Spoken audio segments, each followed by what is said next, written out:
Mr. Andrew Sosnowski, who's running for Kane County State's Attorney. We're here. Thank you, Mike. Yeah, thank you. I feel very at home here today with you. You don't know me, but I feel like I know you. My name is Andrew Sosnowski, and I am a candidate for Kane County State's Attorney.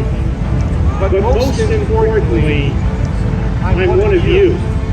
I just got back from spending time with my family to celebrate my mother's 95th birthday. And we were all together, except for one person. I lost my nephew, Austin, on March 12, 2016. A day we will never forget, our family. He would be 37 years old now.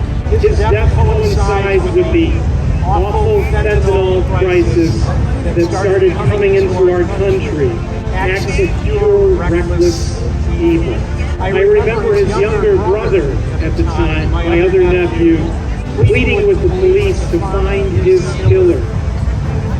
And the police do what they can, but they looked at my nephew and said, it's like trying to find a needle in a haystack. I know everyone here is in deep pain. Pain that can't be eliminated by pandering talking points from me, or empty promises from politicians, or unenforced laws. The pain of losing a loved one never goes away. We just reach inside, and we try to deal with it one day at a time.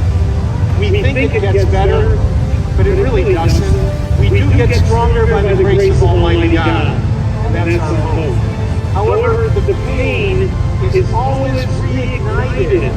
It's reignited every time we hear about an unnecessary and avoidable death. The wounds of that memory of our lost ones are open, and it floods us. These are our mothers and fathers, our sisters, our brothers, our nieces, our nephews. Sadly, this is what binds us today, July 20th, 2024, a day that allows us to remember an event that began with the pain of this event's key organizers, Kane, Kathy Zander, and her husband Rob, who lost their dear son John.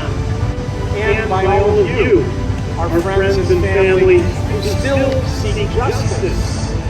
As your next Kane County State's Attorney, I will fight for our loved ones, and fight to eradicate this plague in whatever way possible.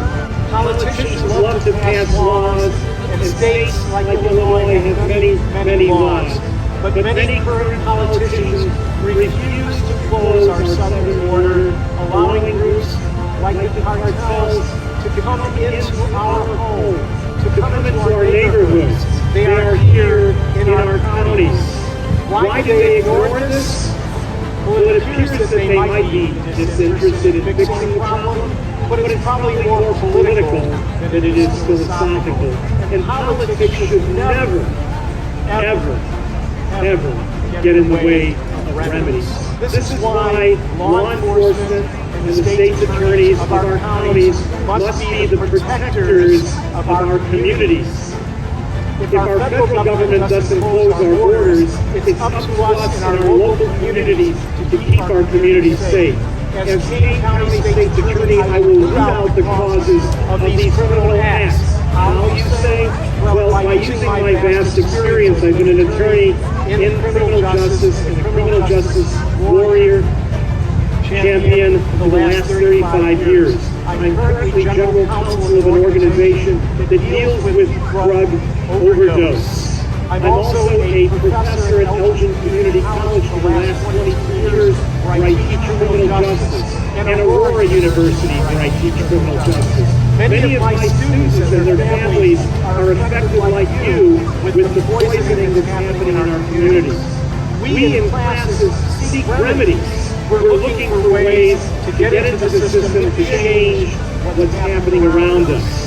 But the number of deaths around us are escalating. An estimated 200 people die a day in the United States to fentanyl overdoses. That's like a plane crashing with all the people in there dying every single day. We have the tools. We need someone with the heart of a lion and the mindset of a wolf to stand up to the cartels and individuals who are doing this, who are in our communities now. I promise you I am that man. I will be that man in Kane County. I have prosecuted death penalty murder cases, high-level drug cases, murders, rapes, child abuse, every kind of egregious act you can imagine. I've encountered individuals that don't have souls. I have established task forces to deal with criminal behavior. I have devoted my professional career to criminal justice. Today I'm honored to be able to address you. Thank you for listening to me and taking the time to do that. I thank again Kathy. I thank Rob. I know Rob is still here with us listening. And I thank you all for raising your voices. When we are loud, people are listening. We're listening. I'm listening. When we hear the loud roars of the motorcycles that were coming in today in honor of this event, we hear those beautiful roaring engines, and we know that my child's life matters. Thank you very much.